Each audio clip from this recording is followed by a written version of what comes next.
අද ලෝකේ වෙනස්. හැම එක්කෙනාම ක්වික් මනි ඉක්මනින් සල්ලි හම්බ කරන්නයි දඟලන්නේ.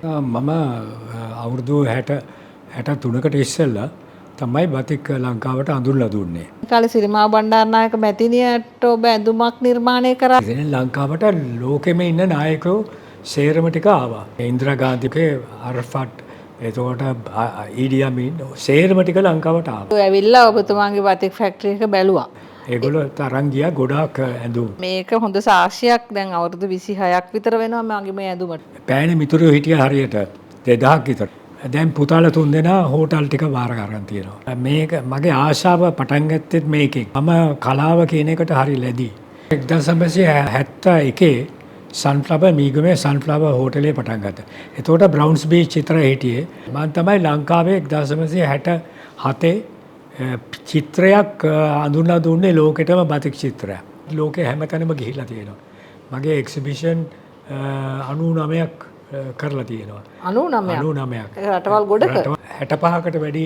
දැන් අපි අහන්න ඕනේ නොගිය රට මොකක්ද කියලා. තමන් අධෛර්ය වෙන්න ඕනේ මොන බාධාවක් ආවත්. මේ ටුවරිසම් විදේශිකයන් මේ ලංකාවට එන්න බහුලව හිටියා. අට ආසාව තිබුණා මගේ නෑයෝ ටිකකුයි යාළුවෝ ටිකකුයි එක්කව කරාන ගෝල් ඩිසයින් එක 73 පටන් ගත්තා. සම්පූර්ණ ඒගොල්ලන්ට ආයෙසරයක් අපි ළඟට එන්න. සමහර අය එනවා අවුරුදු 35 40 ඉඳලා ගෝල් ඩිසයින් එකට එනවා. දැන් ඒගොල්ලෝ රිටයර් වෙලා තවම එනවා. හැම අවුරුද්දකම මාස 2 3 4 එනවිලා ඉඳලා යනවා. ඊට හනිමූන් එක අපි ගියේ ජර්මනි වල ඩයි ඉගෙන ගන්නයි. අපි දැන් පුතාලා එක්කව වෙලා මේ සූර්ය රිසෝට් කියලා ලක්ෂරි රිසෝට් කියලා වයිකාලේ අර ගොඩක් ප්‍රසිද්ධ හෝටලේ අර ජලය පාවෙන කබානාස් තියෙන හෝටලේ. ඒකයි මේ වෝටර් බංගලෝස් ලංකාවේ පළවෙනි වෝටර් බංගලෝස් 7ක් අපි හැදුවේ. දැන් ඔබතුමන්ලාගේ කතාවල් තුලින් අපිට නම් ගන්න ගොඩාක් පාඩම් තියෙනවා. අපි සෑහෙන ප්‍රශ්න ගොඩක් එක්ක මේ රටේ ජීවත් වෙලා තියෙනවා. මගේ ජීවිත කාලයටම ගොඩාක් දේවල් තිබුණා. අපි ඒ වලින් පාඩම් ඉගෙන ගන්න ඕන. අවුරුදු කාලේ නහන්දා දැන් අපේ සංස්කෘතිය එක්ක බැඳිච්ච දේවල් අතර බතික් වලට ලොකු තැනක් තියෙන්නේ. ඉතින් හැමෝම බතික් ගැන ගොඩක් කතා කරනවා සිංහල අවුරුදු කාලේට. ඉතින් මමත් බතික් අඳින්න හුඟක් ආස කෙනෙක්. ඉතින් මට හිතුණා බතික් ලෝකේ රජ්ජුරෝ කියලා අපි හඳුන්වන ඔබතුමාව හොයාගෙන එන්න මේ බතික් කොහොමද ශ්‍රී ලංකාවට ආවේ? අද බතික් මිනිස්සු අතර මෙච්චර ජනප්‍රිය වෙලා තියෙන්නේ ඇයි කියලා චූටි කතා බහක යෙදෙන්න. ආයිබෝන් මිසුසෙන්. ඔබට මතකද ඔබ මුලින්ම ලංකාවට බතික් කොහොමද හඳුන්වලා දුන්නේ කියලා පොඩ්ඩක් කියන්න පුළුවන්ද?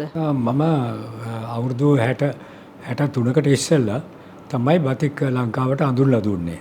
63කට? අවුරුදු 63කට ඉස්සෙල්ලා. ඒ සුළු කර්මාන්තයක් හැටියට පටන් ගත්තේ මාරවිල. එතකොට මේ බතික් ගැන ඉගෙනගෙන තිබුණාද ඔබතුමා? මම තරුණ කාලේ මෙහි ලංකාවේ ස්කූල් ඔෆ් ෆයින් ආර්ට්ස් වලින් ඉගෙනගෙන ලන්ඩන් වලට ගිහිල්ලා ඒත් ඉදී මට එතනදී ඉන්දුනීසියාවේ මැලේසියාවේ දෙන්නෙක්ව හම්බ වුණා. ඒගොල්ලන් තමයි මට මේ අදහස දුන්නේ. ඒ රටවල් වල ඒ කියන්නේ බතික් ජනප්‍රියයි ඒ කාලේ. ඒ කාලේ කොටින්ම කියනවා නම් බතික් වල ඉතිහාසයක් තියෙන්නේ ඉන්දුනීසියාවයි මැලේසියාවයි. ඒ ඔය 63කට කලින් කියන්නේ මිස සූර්යසේන ඔබතුමා බොහොම තරුණ කොල්ලෙක් කාලේනේ. උසස් පෙළ ලංකාවේ උසස් පෙළ හදාරලා ලන්ඩන් වලට වැඩිදුර ඉගෙන ගන්න ගිය කාලේ. ඔව්. එතකොට ඒ කියන්නේ 1970ටත් කලින් නේද? 64 විතර. 64 විතර. එතකොට දැන් ඒගොල්ලෝගේ ඒ මිතුරුන් දෙන්න හඳුන්වලා දුන්නාට පස්සේ බතික් ගැන ඉගෙනීමක් කරලාද ලංකාවට ඇවිල්ලා මාරවිල ෆැක්ටරි? මම පටන් අරන් මගේ පෑනේ මිතුරෝ හිටියා හරියට 2000ක් විතර. ඒ කාලේ. පෙන් පෑල්ස්ලා ඔව් එහෙම යුගයක් තිබ්බනේ අපි එක රටවල් වල අපිට මේ අද වගේ තිබුණ නැහැනේ මේ WhatsApp හරි Instagram මොනවද දියුණු යුගයක් නෙවෙයිනේ දුරකථන නැති අපි මිතුරුන්ට ලියන්නේ 2000ක් විතර හිටියා. 2000ක් විතර හිටියා. ඉතින් මටත් අවශ්‍ය වෙලා තිබුණා ඒගොල්ලෝ ගොඩාක් තෑගි මට වෙවනවා. මම උපන්දිනට නත්තලට ඉතින් මටත් අවශ්‍ය වෙලා තිබුණා මමම නිපපුතු දෙයක්ම ඒගොල්ලන්ට දෙන්න කියලා. අපේ අනන්‍යතාවය වගේ පේන යම් කිසි දෙයක්. එතකොට ලංකාවේ ඔබතුමා දැකලා තිබ්බද ලංකාවේ කොහේ හරි මේ බතික් අඳිනවා තිබුණේ තිබුණේ නැහැ. ඉතින් අපේ මොන හරි අඳින්න ඕන නම් මැලේසියාවෙන් හරි ඉන්දුනීසියාවේ රෙද්දක් කරන් තමයි ඇන්දේ ඒ කාලේ. ආහා. දැන් පටන් ගන්නකොට පුහුණුවක් ලැබලා කට්ටියව යොදව ගත්තද කොහොමද මුලින්ම කරන්න? මම මේ ඉන්දුනීසියාවට මැලේසියාවට ගිහිල්ලා ඉගෙන ගත්තා. මම මේ ලංකාවේ මගේ සහෝදරයෙක් ළඟ මේ ෆොටෝග්‍රැෆි ඉගෙන ගත්තා. නිහල් ෆර්නැන්ඩෝ ගෙපා ලෝකෙම ප්‍රසිද්ධ මේ ෆොටෝග්‍රැෆර් කෙනෙක්. ඉතින් ඊට පස්සේ තමයි මම ඉන්දුනීසියාවේ මැලේසියාවේ ගිහිල්ලා ඉගෙන ගත්තා බතික් කරන්න. ඒක ඉගෙනගෙන ඇවිල්ලා මෙහෙ පටන් ගත්තා. එතකොට මේකට යම් කිසි ආකාරයක රජයෙන් අනුග්‍රහයක් හම්බුණාද? ඔබ මේක දියුණු කරේ කොහොමද? ඒ කාලේ සිරිමා බණ්ඩාරනායක තමයි ඇගමැතිනිය හිටියේ. ඊට ඉස්සෙල්ලත් එයා හිටියා. ඊට පස්සේ මෙහෙත් ටූරිසම් විදේශගේ පැමිණීම සෑහෙන දියුණුවකට ආවා. පටන් වර්ධනය වෙමින් තිබ්බ කාලයක්. ඊට පස්සේ මටත් අවශ්‍ය වෙලා තිබුණා මේ පිටරට එන අයට ගෙදර ගෙනියන්න යමක් කරලා දෙන්න. මුලින් මේ මොන වගේ දේවල් එතකොට ඇඳුම් ගොඩාක් ඇඳුම් තමයි ගියේ. නමුත් මම තමයි ලංකාවේ පින්තූරයක් නිර්මාණය කළේ. බතික් වලින්. ඔබ අදටත් මේ බතික් වලින් අතින් චිත්‍ර අඳිනවා තාමත් නේ? තාම අඳිනවා. අපි දැක්ක දැන් මේ හෝටලෙට ඇතුල් වෙද්දිත් මුළු හෝටලේ පුරාම තිබෙනවා ඔබතුමන් නිර්මාණය කරපු ලස්සන චිත්‍ර. එරික් සූරියසේන කියලා යට සටහන තියෙන චිත්‍රයක් කොහේ දැක්කත් මට මතක් වෙනවා. දැන් මේ අපි මම අහලා තියෙනවා ඔය අපේ රටේ රාජ්‍ය නායකයා වෙලා හිටන කාලේ සිරිමා බණ්ඩාරනායක මැතිණියට ඔබ ඇඳුමක් නිර්මාණය කරා කියලා ලොකු සම්මේලනයකට ඒ කොයි කාලෙද? ඒක 1976. 76. එයාට අවශ්‍ය වෙලා තිබුණා ඒ කාලේ ගොඩාක් ඉන්දියාවෙන් එන්නේ ඇඳුම් මේ සාරි එහෙම. ඔව්. ඉතින් එයාට අවශ්‍ය වෙලා තිබුණා ලංකාවේ නිබඳ දෙයක්ම අඳින්න කියලා. අනිත් අයටත් මේක පෙන්වන්න ඕන හින්දා.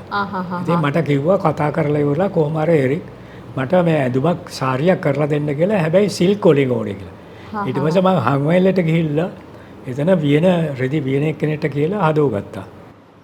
බතික් නිර්මාණය ඔබ කරා සාරිය. ඒ මොකක්ද සමුළුව මේ මිස්සූරිසෙන්? non-alloy conference එක. conference කියන්නේ නොබෙදි ජාතීන්ගේ සමුළුව. ඔව් ලෝක ජාතීන්ගේ. මොකක්ද ඒ අවුරුද්ද? ඒක 76. ඒ ඉතින් ලංකාවට ලෝකෙම ඉන්න නායකයෝ සේරම ටික ආවා. එතකොට සිරිමාව මැතිණිය තමන්ගේ අනන්‍යතාවය පෙන්වන්න එදා ඒ බතික් ඔසරිය තමයි ඇන්දේ. ඉතින් මේ ඉන්දිරා ගාන්ධි මැතිණියත් ආවා. ඉතින් ලෝකේ අර්ෆට් එතකොට ඊඩි අමීන් සේරම ටික ලංකාවට ආවා. ඒ අයත් ලංකාවෙන් බතික් කර්මාන්ත ශාලාවක් තුනක්වත් තිබුණේ නැහැ බලන්නවත්. ඉතින් මට පොලිසියෙන් කතා කරලා කිව්වා ප්‍රේම ඒගොල්ලන් ගේනවා. ඒ විදිහට හැම එක්කෙනාම වගේම ආව ලංකාවෙන් මේ ඒ ලෝක නායකයෝ ඇවිල්ලා ඔබතුමාගේ බතික් ෆැක්ටරි එක බැලුවා. ඒගොල්ලෝ තරන් ගියා ගොඩාක් ඇඳුම්. එතකොට දැන් ඔය මේ මැතිණියගේ කවුරු හරි ඔබගේ මේ බතික් පිළිබඳ වෙච්ච යම්කිසි සැමරුමකදී ඇනිවර්සරි එකකදී මැතිණියගේ පුතා හැම ඔබතුමන්ට මේ මැතිණිය ඊටාම සතුටින් ඒ ගැන හිටියා කියලා යම්කිසි ප්‍රකාශයක් ප්‍රසිද්ධිය කිව්වා කියලා කියනවා නේද? ඔව් ගෝල්ඩි සෑන්ඩ් හෝටලේ 30 වෙනි ජන්මත් දිනේ එයා කිව්වා මම එරික් ඔයාට අමතක ඇති. නමුත් මට තවම මතකයි මම පොඩි ඒ කාලේ අපේ අම්මා කිව්වා මේ මම සාරිය කරාගත්තේ එරික්ට කියලා. ඉතින් ඒකත් මට හරි ලොකු සතුටක් ආවා. ඔබතුමාට මතකද දැන් මම මේ ඇඳලා ඉන්න බතික් ඇඳුමත් මම මේක 2000 වර්ෂයේදී මම හිතන්නේ මේ මාරවිල එරික් බතික් සාප්පුවෙන් ගත්ත ඇඳුමක් අර ඔබතුමාගේ සන්ෆ්ලවර් හෝටලේ නීතිමය කටයුත්තකට එංගලන්ත ජාතික කීත් මහත්තයා එක්ක ආපු දවස්වල එච්චර යාළු නෑ මාත් එක්ක. මට මතකයි ඒක. මේ තාමත් අදටත් ඒ පාටවත් වෙනස් නොවී තියෙනවා මං. මොකද අපි ජර්මන් සායන් තමයි පාවිච්චි කරුවේ. ඉතින් ඒක 100%ක් මේ මේ වර්ණ මේ තියෙනවා. ඒක වෙනසක් නැහැ කොච්චර හොයදුවත් මැෂින් වල දාලා හේදුවත් අතේ හේදුවත් පාට වෙනස් වෙන්නේ නැහැ. දැන් මේක හොඳ සාක්ෂියක්. දැන් අවුරුදු 26ක් විතර වෙනවා මගේ මේ ඇඳුමට. නමුත් ඒක ඒ විදිහටම තියෙනවා. ඔව් අපි තාමත් ඒකට මේ ගැරන්ටි එකක් දෙනවා. කවදාකවත් අපේ වර්ණ වෙනස් වෙලා නැහැ. ඒ ඔබ ඒ යොදන තාක්ෂණයේ හොඳකම. ඔව්. මමත් අර එක දවසක් අපෙන් අවසරය අරගෙන බලන්න ගියා. ඒවල තාම අර පරණ ක්‍රමයට ඒ ඔබ පුහුණු කරපු පරණම සේවක මහත්මීන් අර ඉටි දාලා ඒ කලාව කරන එක තාමත් කරනවද? තාමත් කරනවා. මගේ අවුරුදු 35 40ක පටන් ගත්ත එක ළමෙක් තාම ඉන්නවා. එයා දැන් එයාත් 75ක් වෙනවා. එයාගේ වයස. එයාත් ඇවිල්ලා වැඩ කරනවා. එයාගේ මුණුපුරෝ මිනිපිරුවන්ගේ දේවලුත් කරන ගමන් නිමාඩු වෙලා අපි ළඟට ඇවිල්ලා කරනවා. ඒගොල්ලෝ ඒක අර හුඟක් ආසාවෙන් කරන්නේ. ගොඩාක් අය මගේ 50න් උඩ අය. දැන් එත කරන අය. අඳින මේ කලාව දන්න හොඳ අය මම පුහුණු කරලා අරන් තියෙනවා. දැන් මේ මෑතකදී හුඟක් ඔබ මේ ප්‍රදර්ශනාගාර ගණනාවක් කොළඹ හතේ ඔය ලංකාවේ අගනුවරවල් වල එහෙම අලුතින් පටන් ගත්තනේ. ඒ කියන්නේ ඒකට හේතු වෙන්නේ ඔබ මේ කලාව තාමත් මේ අනිත් ව්‍යාපාර අතර මේකට මූලිකත්වය දෙන හන්දක්. දැන් මං හිතන්නේ පුතාලා තුන්දෙනාම ගොඩක් ඉහළට ඉගෙනගෙන උපාධි ගත්තු පුතාලා තුන්දෙනෙක් ඔබතුමානේ. හැබැයි ඒගොල්ලෝ මේ බතික් එක පිටිපස්සේ මං දකිනවා හැම වෙලේම ඒ තැන්වල ගැවසෙනවා. ඒගොල්ලෝ මේකට ආසයිද? ඒගොල්ලෝගේ නෝනලත් හැම වෙලාවෙම අමුතු අදහස් මට දෙනවා. ඒක ලොකු දෙයක්. අමුතු අදහස් කියන්නේ නිකන් නිර්මාණශීලී ලස්සන අදහස්. ඉතින් ඒගොල්ලෝ කියනවා තාත්තා මේවා වෙනස් කරන්න ඕන කියලා. ඉතින් ඒ වගේ තත්ත්වයකට ගෙනත් තියෙනවා. මටත් ඕනේ මේක කලාවක් නැති වෙන්නේ නැති කලාවක් තියාගෙන දුවන්න. ඒකයි ලොකුම දේ තියෙන්නේ. ඒ ඔබ අදටත් ඒක ඒ උවමනාවෙන් ආසාවෙන්ම කරන ව්‍යාපාර ඔබතුමාගේ අනිත් ව්‍යාපාර අතර මේකට දීලා තියෙන තැන හුඟක් වැඩි නේද? මම ආසයි මේකට. දැන් පුතාලා තුන්දෙනා හෝටල් ටික වාර ගන්න තියෙනවා. ඉතින් මම මේක මගේ ආශාව පටන් ගත්තෙත් මේකෙන්. ඉතින් මම කලාව කියන එකට හරි ලැබි. ඉතින් මට අවශ්‍ය වෙලා තිබුණා කොහොම හරි තවත් මේක දියුණු තත්යකට ගේන්න. අපි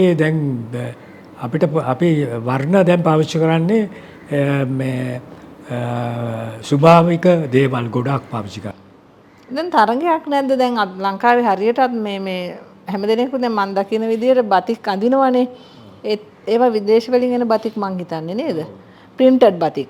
ඒවත් එක්ක බලද්දී ඔබ තරගයක් නැද්ද සූරිසන් මහත්තයා? මට හිතෙන්නේ දන්න එක්කෙනෙක් බතික් මොකද්ද කියලා මේක නිර්මාණය බතික්ම කියලා දන්න එක්කෙනෙක්ට ඒක අඳුන ගන්න පුළුවන්. අපි ගොඩාක් කරනවා. මගේ නෝනාත් මේකට ඉදිරිපත් වුණා. අපි ඒ ආශා කරන දෙයක් අලුතෙන්ම හදලා එයාට දෙනවා. අපි එකක්වත් මේ ආයේ ඒකාකාරීව නෑ මෝස්තර. එයාගේ ඉල්ලුවොත් මට මේක ඕන කියලා ඔයගොල්ලෝ ඒ නිර්මාණය කරනවා. අපිට ඕනේ එයාගේ ආශාවට දෙයක් ආසනම් ඒක අපි නිර්මාණය කරලා දෙනවා. දැන් මේතක අපි දැක්ක ඔබතුමන්ට ලංකාවට විදේශ සංචාර ශේෂ්ත්‍රයට කරපු මෙහෙවර වෙනුවෙන් යම්කිසි ආකාරයක ලොකු මේ ප්‍රණාම උළෙලකදී ලොකු පිදුම් ලැබුවා ඔබතුමා. ඒ කියන්නේ එතකොට ඒකට ඒ ව්‍යාපාර අතරත ඒ අනිත්කුත් ව්‍යාපාර තමයි මට හිතෙන්නේ වැඩි ප්‍රසිද්ධ ව්‍යාපාර ප්‍රජාව අතර අන්තර්ජාතික වශයෙන් බතික් වලට වඩා. එතකොට ඒ අනිත් ව්‍යාපාරත් ওই කාලය තුලබඳ පටන් ගත්තේ ඔබතුමන්ගේ හෝටල් ව්‍යාපාර. මම 1971 සන්ෆ්ලවර් මීගමේ සන්ෆ්ලවර් හෝටලේ පටන් ගත්තා. එතකොට බ්‍රවුන්ස් බීච් විතර හිටියේ. ඒ කියන්නේ මේ මීගමෝටම තිබ්බේ බ්‍රවුන්ස් බීච් හෝටලේ විතරයි. මම දෙවෙනි හෝටලේ තමයි මම පටන් ගත්තේ සන්ෆ්ලවර් එක. මේ ටූරිස්ට් බෙල්ට් එකේ අර ඒ කියන්නේ අර එංගලන්ත මහත්තයාට පසු කාලීනව විකුණපු හෝටලේ. පරණ විශාල හෝටලේ. ඒකේ කාමර 66ක හෝටලය. ආරම්භක අවස්ථාවේ. ඒක බේස් ෆ්‍රන්ට් හෝටල් එකක් නේද? එතකොට ඒකත් මගේ එක්සිබිෂන් ස්වීඩන් වල තිබෙන එක්සිබිෂන් වල දැකලා ඒක විදේශික නෝන කෙනෙක් මිසිස් ග්‍රාබි කියලා එයා මට කිව්වා එරික් අපි පටන් ගමු හෝටලයක් මීගමුවේ. එයා මේ ලංකාවට ගොඩ සැරයක් ළමයි ඔබට මුල ඇවිල්ලා බතික් වලින්ම තමයි ඒකටත් ඔබට අත්පොත තියාගන්න පුළුවන් උනේ. ඒ කියන්නේ පිටරට ප්‍රදර්ශන වලටත් ඔබ බතික් අරන් ගියාද එහෙමද? මම තමයි ලංකාවේ 1967 චිත්‍රයක් අඳුන්ලා දුන්නේ ලෝකෙටම බතික් චිත්‍රයක්. විදේශ පැරිස් වලයි මං ගිහිල්ලා ඒ තානාපතිවරුන්ගේ මාර්ගයෙන් මම ඒක කෙරුවේ. එතකොට ඒ වෙනකොට කවුරුත් හඳුනලා කවුරුත් ගෙනියලා තිබුණේ නැහැ. දැන් එතනදී හම්බෙච්ච ඒ නෝනත් ඉතින් දිග කාලයක් ඔබ සමග මේ ව්‍යාපාර ශේෂ්ත්‍රයේ හිටියා. ඔව්. ඒ කියන්නේ හෝටල් අනිත් හෝටල් වලටත් ඇයිගේ නෑ එයා හැම දෙයකටම අපේ පවුලේ යාළුවෙක් හිටියා. එයා මගේ මගුල්ගේ සාක්ෂියට අසං කරන්න එයා ආවේ. තවත් ස්වීඩිෂ් මගේ ලංකාවට ආපු පළවෙනි ෆොරෙනර් කෙනෙක් ටොම් කියලා මෙයා මිසිස් ග්‍රාබි ටොම් කියලා එතන මගේ මගුල් ගෙදරට දෙන්න අසං කරුවේ. දැන් මේ ජීවිතුන් අතර ඉන්නවද ඒ නෝනා? දෙන්නම නෑ. එතකොට සන්ෆ්ලවර් හෝටලයට ඒ අතරතුරමද මේ ඔබ මේ ගෝල් ඩිසයින් මේ හෝටලේ මේ ටුවරිසම් විදේශිකයන් මේ ලංකාවට එන්න බහුලව හිටියා. අනිත් එක මීගොමුව තමයි ප්‍රසිද්ධම තැන. මීගොමුවයි හික්කඩුවයි බෙද්දොටයි.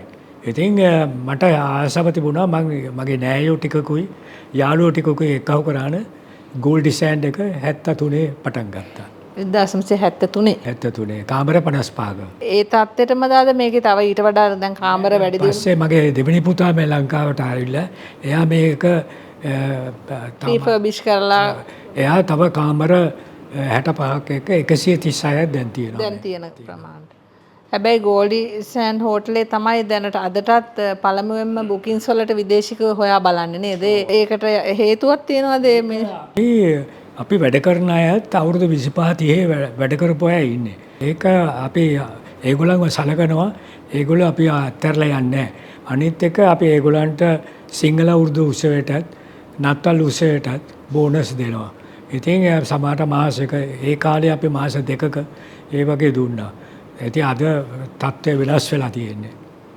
ඔව් මටත් ඔබ ළඟ වැඩ කරන සමහර සේවකයෝ හම්බ වෙලා තියෙනවා මගේ මේ වෘත්තීය ජීවිතේදී. ඒගොල්ලෝ කියනවා ඒගොල්ලෝ පවුලේ අය වගේ ඒගොල්ලන්ගේ පෞද්ගලික දේවල් වලට දරුවන්ගේ දේවල් වලට අසීමිතව ඔබ උදව් කරන කෙනෙක් කියලා. ඒ නිසා ඒගොල්ලොත් මේ ආයතනයන්ට හරියට ආදරය කරනවා මේවල දියුණුව දකින්න තමයි ඒගොල්ලොත් පතන්නේ කියලා. ඒගොල්ලන්ගේ ආසයි මේ අපිත් එක්ක වැඩ කරන්න. මොකද අපි ඒගොල්ලන්ගේ දේවල් වලට ඇඟිලි ගහන්නේ නැහැ. ඒක එයා ඒගොල්ලන්ට එක දෙයක් බාර දුන්නා නම් ඔබ ඇඟිලි ගහන්නේ නැහැ කියන්නේ ඔබ කිසි දවසක සේවකයින්ට බනින්නේ කෑ ගහන්නේ තරවටු කරන්නේ නැහැ කියන එක නම් හැමෝ දෙනා අතරම ප්‍රසිද්ධයි. ඒගොල්ලන්ගේ ජොබ් එක ඒගොල්ලන්ට හරියට කරන් ඉන්න ඉඩ දෙනවා කියලා. මේකයි අපි ඒගොල්ලන්ට රස්සාව දීලා තියෙනවනේ. ඒක දැනගන්න ඕන. ඒ ජොබ් එක හොඳට කරන්න. රැකියාව කරන ගමන්ම මේ විදේශිකයෝ මෙතනට එනකොට ඒගොල්ලන්ට සත්කාර කරලා සම්පූර්ණ ඒගොල්ලන්ට ආයෙසරයක් අපි ළඟට එන්න. සමහර අය එනවා අවුරුදු 35 40 ඉඳලා ගෝල්ඩ් ඩිසයින් එකට එනවා. දැන් ඒගොල්ලෝ රිටයර් වෙලා තවම එනවා. හැම අවුරුද්දකම ඒගොල්ලන්ගේ හොලිඩේ එකට මාස 2 3 4 ඇවිල්ලා ඉඳලා යනවා. ඒගොල්ලෝ දැන් ඔබතුමන්ගේත් යාළුවෝ බවට පත් වෙලා ඇති. මගේ පුතාලාගේ අපේ පවුලේ අයගේ යාළුවෝ. ඉතින් ඒ හින්දා කොහක්වත් හොයාගෙන යන්නේ නැහැ වෙන හෝටලයකට. මේ නිර්මාණශීලීත්වය තුළ ඇත්තටම නෝනා මේ ලියෝනි හැම වෙලාවකම ඉන්නවා. මොකද මම දැකපු හැම වෙලේකම අර බතික් ෆැක්ටරි එක ඇතුලේ එයාට ලොකු කාර්යයක් තිබෙනවා නේද? එයා ෆැෂන් ඩිසයිනර් කෙනෙක්. වෘත්තිය එයා තමයි ලංකාවෙම අපි බැඳලා මේ අපිට ඉන්විටේෂන් එකක් ආවා හර්ක්ස්ට් ජර්මනි වල ඩයි හදන මේ කම්පැනියෙන්. ඒ ආයතනයෙන් අපිට ආවහම අපිට හනිමූන් එක අපි ගියේ ජර්මනි වල ඩයි ඉගෙන ගන්නයි. ඩයි හදන ලෝකෙම්ම ලොකුම ඒ කියන්නේ ඔයගොල්ලෝ බතික් වලට ඩයි ගෙනල්ලා නිසා සම්බන්ධතාවය ගොඩ නැගිලා තිබුණා. අපිට ආර්දනය කරුවා. ඒ හෝටල් සේරම ඒගොල්ලෝ දුන්නා. ඉතින් අපි තමයි හරි ලස්සන කාලයක් ගත වෙලා තියෙනවා නේද ඉතිහාසයේ. දැන් ඔය මේ හෝටලයට පසුව අලුතිනුත් හෝටල් ගණනාවක් මේ අපේ දැන් පුතාලා එක්කව වෙලා මේ සූරිය රිසෝට් කියලා ලක්ෂරි රිසෝට් කියලා වයිකාලේ වයිකාලේ අර ගොඩක් ප්‍රසිද්ධ හෝටලේ අර ජලය පාවෙන කබානාස් තියෙන හෝටලේ. ඒකයි මේ වෝටර් බංගලෝස් ලංකාවේ පළවෙනි වෝටර් බංගලෝස් 7ක් අපි හැදුවේ. අපි එතන සංකීර්ණ ක්‍රියාදාමයක් නේ එහෙම හෝටලයක් හදන එක. මොකද ඉස්සර ඉස්සු කරපු මේක අපි ඒව වහන්න නැතුව ඒවලයි ලස්සනට ඒ කියන්නේ කලපුව මතද ඒ ගඟ මූද ඉස්සරහින් ගඟ වටේටම ගේට්ටු ළඟට ගඟ යනවා. එතකොට ගඟ මතු පිටද මේ කබානාස් හදලා තියෙන්නේ? ගඟේ මේ ඉවුරෙන් සෑහෙන ප්‍රශ්නයක් තිබුණා ඒ කාලේ මේක හදන්න. අවසර ගැනීම සම්බන්ධව. අපි ඒ නීති රීති වලට එකගවයි කෙරුවේ. අවසානයේ අවසර ලැබුණා. ඔව් මොකද මේ නැචරල් දැන් එක ලංකාවේ එක ආයතන වලින් පරිසරයට ආශ්‍රිත කරුණක් නිසා හුඟක් මං හිතන්නේ නීති රීති රෙගුලාසි වලට යටත්නේ ඔබ ඒක කරන්නේ. මොකද අපේ පරිසරය සුරකීමේ අපේ අදහස ඒකයි. ඉතින් අපි ලස්සනට මේ තිබිච්ච කැලෑවවත් මොනක්වත් කැපුවේ නැහැ. ලස්සනට තියාගත්තා. සරපයි ඉන්නවා. කබරේ ඕනේ එක අර කුරුල්ලෝ දාස් ගන්නකන ඒ වගේ දේවල් තමයි අතටත් ඒ විදියටම පරිසරය තියෙනවා. ඊට පස්සේ දැන් ක්ලබ් කුරුම්බා කියලා අලුත් concept එකකට තවත් හෝටලයක් දෙන්න එකව වෙලා පොඩි එක්කෙනා ඕස්ට්‍රේලියාවේ ඉඳලා මේ ලංකාවටත් ආවා. ඉතින් ඒ දෙන්න ඒගොල්ලන්ට ඕන වෙලා තිබුණේ දකුණේ තියෙන ඒන්ජල් බීච් වගේ මෙතනත් මියුසික් තරුණ අයට ගාල්ලට මාතරක එහෙම යන්නේ නැතුව මීගමෝට එන්න ඒකයි ඒගොල්ලෝ හැදුවේ ඒක. ඒක දැනට ඒක කොහෙද දෙන්නේ මිස්? ඒක මීගමෙන්මයි පටන් ගන්නම පළවෙනි හෝටලේ. සංචාරක පුරයේ. ඇත්තටම මම මේ මම දැන් කාට හරි හිතෙන්නත් පුළුවන් මම ඔබතුමාගේ මේ ව්‍යාපාර ගැන ප්‍රවර්ධනයට කතා කරනවා කියලා. මට එහෙම නෙමෙයි, මම මගේ තේමාවක් තියෙනවා. දැන් මේ වගේ මේ අපේ රටේ සැඟවුණු චරිත දැන් ඔබතුමල්ලාගේ කතාවල් තුලින් අපිට නම් ගන්න ගොඩාක් පාඩම් තියෙනවා. ඉතින් අද මේ தත්ත්වයට යම්කිසි දේවල් දියුණු කරලා මෙහි නිහතමානී ගුණයෙන් ඉන්න එක, මොකද මම ගොඩක් ජාති අයව ආශ්‍රය කරනවා මගේ වෘත්තිය තුල. ඉතින් ගොඩක් මිනිස්සු අද බොහොම පොඩි දේවල් වලින් හැකියාවෙන් සල්ලි වලින් පොඩ්ඩක් උඩට යනකොට ඉතින් ඒගොල්ලොන් මම තමයි කෙරුමා කියලා ඔලු උදමගෙන ඉන්නේ කට්ටියක්. අනිතක ජීවිතේ රසය හඳුනන්නේ නැහැ නේ මිස් සූරියසේන. දැන් මට මිස් සූරියසේනව ලියෝනි පවුලේ අයව අවස්ථා ගන්නවකදී එක දේවල්දී හම්බුනාම මං හරි සතුටෙන් තමයි පිට වෙලා යන්නේ. මොකද අර ඔබතුමාලා ළඟ තියෙනවා හැම කෙනෙකුටම පිළිගැනීමක් ගරුත්වයක් දෙන ලක්ෂණේ සහ ඒ වෙලාවට ඇඩ්ජස්ට් වෙලා ඒගොල්ලෝ එක්කලා ගත කරන්න පුළුවන් විදිය. දැන් ගොඩක් අයට ඒක බෑනේ, අපි හරි දුරයි වගේනේ. ඉතින් ඒ තත්වයට ඔබලගේ ගති පැවතුම් වර්ධනය කර ගැනීම සම්බන්ධව ඔබ ඒක යම් කිසි ආකාරයක අත්දැකීමෙන් ඔබ සමාජයට ඒ වගේ පණිවිඩයක් දෙන්න පුළුවන්ද ඔබට යම් කිසි පණිවිඩයක්? මම හිතන්නේ මනුෂ්‍යකම උතුම් කියලා හිතන්න ඕන. අපේ හැම එක්කෙනාටම අපි හිතන්න ඕනේ අපි සේරම දන්නවා කියලා. අපි අන්තිම දවස වෙනකන් ඉගෙන ගන්න ඕන. මගේ තාත්තා කියපු හොඳම දෙයක් තමයි මේ හිඟන්නෙක්ගෙන් හරි හොඳ දෙයක් ඉගෙන ගන්න. ඒ විදිහට මම පුතාලාටත් ඒක ඔබට කරන්න බැරි නම් හොඳ දෙයක් ඔබට කරන්න බැරි නම් ඔබ නොකර හිටියට කමන්නේ. හැබැයි නරක දෙයක් ඔබ කරන්න එපා කියන එක. මම මගේ පුතාලාටයි පවුලේ සේරමන්ටම කියලා දෙනවා. ඒගොල්ලගේ නෝනාලාටයි ඒගොල්ලගේ ළමයිටයි කියලා ආදර්ශය දීලා තියෙන්නේ. මේ යමක් Tamanට කැප කරන්න පුළුවන් දෙයක් තියෙනවනේ ඒක කරන්න ඕන. අතපසු කරන්න හොඳ නැහැ. ඒ වෙලාවේ කැපකිරීම කරන්න ඕන කියන එක. ඒ වෙලාවේ කරන්න ඕන. ඒක තමයි දියුණුවට. තව දවසක් අපේ ජීවිතේ අපේ අන්තිම මොහොත කවදාද දන්නේ නැහැ. ඒක එදාම අද කරන්න ඕන යුතුකම අද ඉෂ්ට කරන්න කියන්නේ. ඉතින් දැන් ඔබතුමා ඉන්නේ ඇත්තටම ජීවිතේ සඳහා සමයෙන්නේ. හැබැයි තාමත් අර ගැම්මෙන්ම වැඩ කරනවානේ. අර ජවයෙන්ම වැඩ කරනවා. වැඩ කරන්න ආසයිද නැත්නම් දැන් අද හරි අමාරු නේද මේ ලෝකේ සංකීර්ණ දැන් ටුවරිසම් වගේ දේවල් වලට මේ ලෝක යුද්ධය මේ පවතින කාලීන ප්‍රශ්න බලපානවනේ. ඔව්. ඉතින් ඔබතුමා ඒවට කොහොමද මුහුණ දෙන්නේ මේ? නමුත් අපි සෑහෙන ප්‍රශ්න ගොඩක් එක්ක මේ රටේ ජීවත් වෙලා තියෙනවා. මගේ ජීවිත කාලයටම ගොඩාක් දේවල් තිබ්ලා. අපි එව්වලින් පාඩම් ඉගෙන ගන්න ඕන. එව්වලින් හිතන්න හොඳ නෑ ඒක ප්‍රශ්නයක් කියලා. ඒකෙන් ගොඩ එන්න හැම වෙලාවෙම try කරන්න ඕන. ඉතින් එතකොට බය නැතුව ඒකෙන් ඒක ඒ වෙලාවට ඒ අභියෝගේ ජය ගන්න පුළුවන්. ඔව්. අද මේ කොහොමද අද ලෝකයේ සුන්දරයි දෙදාට වඩා මොකද්ද ඔබට අපිට දෙන්න තියෙන පණිවිඩේ? එදා අවුරුදු 63ක විතර වෘත්තීමය ඉතිහාසයක්. ඉතින් අපි ඔබතුමාගේ වයස අහන්නේ නැහැ. ඔබතුමා කොල්ලෙක් කාලේ ඉඳලා බතික් එකට දැන් 63ක් වෙලා කියනවානේ කොල්ලා කාලේ පටන් ගත්තු. ඉතින් දැන් එදායි අදයි අතර ඔබට මේ ලෝකේ තියෙන ඔබ දකින සුන්දරත්වය කොහොමද? මේ ලෝකයේ තමයි වටිනාම දෙයක්. ඉතින් මමත් ලෝකේ හැමතැනම ගිහිල්ලා තියෙනවා. මගේ එක්සිබිෂන් 99ක් කරලා තියෙනවා. 99ක්. රටවල් ගොඩක. රටවල් ගොඩක් 65කට වැඩි. දැන් අපි අහන්න ඕනේ නොගිය රට මොකද්ද කියලා එතකොට. නොගිය රට මොකද්ද ලෝක සිතියම කියලා. මගේ ලොකුම දේ තමයි ට්‍රැවල් කරන එක මේ සංචාරකයෙන් මට ගොඩාක් ඉගෙන ගන්න පුළුවන්. ඉතින් ඒක මම ඇවිල්ලත් ඒකෙනුත් බතික් එකක් ආසයි කරන්න. දැන් මගේ සුභා ධර්මයත් එක්ක මම ගෙදර ඒක අර සූර්යයේ තියෙන පින්තූරෙන් ඒක පෙන්눔 කරනවා. ඉතින් මම ආසයි ඒක දිගටම අර පෙන් පෑල්ලා එක ගත කරපු කාලය පෙන් පෑල්ලා 2000ක් විතර එයාට ලියුම් ලියදී ගත කරපු කාලේ අද තියනවද? අද තියනවද එහෙම ලෝකයක් අපිට? අද නෑ. අද ලෝකේ වෙනස්. හැම එක්කෙනාම ක්වික් මනි මේ ඉක්මනින් සල්ලි හම්බ කරන්නයි දඟලන්නේ. ඉතින් ඒකට හැමදේම කරනවා. මොකක්ද දෙන්න තියෙන පණිවිඩේ සමාජයට? සමාජයට දෙන්න ඕනේ තමන් අධෛර්ය වෙන්න ඕනේ මොන බාධාවක් ආවත්.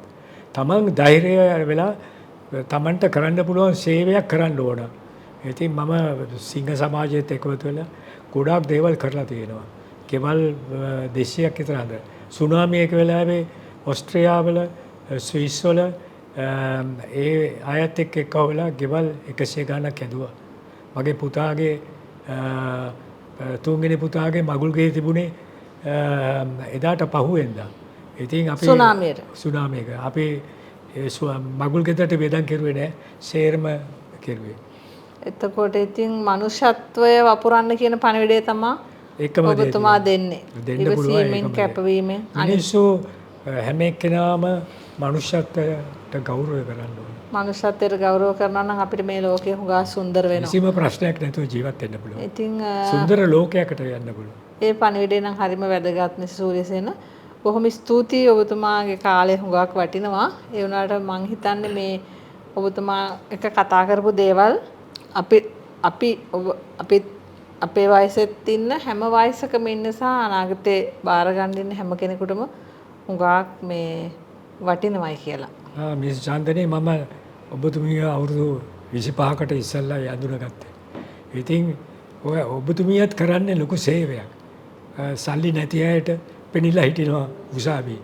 ඒ වගේ මම ඔබතුමියගේ ශිෂ්‍යවෙනි ධම්මොත්සර ගියාම පොත දැක්කේ මට ආසාවක් ඇති වුණා ඒ කියපු ඒගොල්ලන්ගේ කතාවල් ඇහිලා. ඉතින් ඔබතුමියත් ලොකු සේවයක් කරනවා. ඉතින් ඒක වටිනවා. ඒක තමයි අපිට කරන්න පුළුවන් ලොකුම දේ. අපි මිනිස්සු වශයෙන් අපි ඉන්න කාලය තුල අපි සමාජයට දෙන්න ඕන දේ මොනවද කියලා වටහාගෙන කටයුතු කරනවා නම් අපෙන් මිනිස්යාගේ පරම යුතුයකම මිනිසුන්ට සේවය කිරීමයි කියන එක ඉෂ්ට වෙනවා කියලා මං හිතන්නේ. මං හිතන්නේ ඒක තමයි ලොකුම. ඔබතුමියට ස්තුති කරනවා අද දවසේ මේ වගේ වැඩසටහනක් කරලා මේ මං දැක්ක ඔබතුමියගේ ගොඩක් කරපුවා. ඉතින් ලොකු දෙයක්. ඔව් මං ඒ හැමදේම හරි සතුටින් කරන්නේ. මොකුත් මගෙන් වෙන්න ඕනේ යුතුයකමක් හැටියට සලකලා බොහොම ස්තුතියි මිස් සූරිස්. බොහොම ස්තුතියි.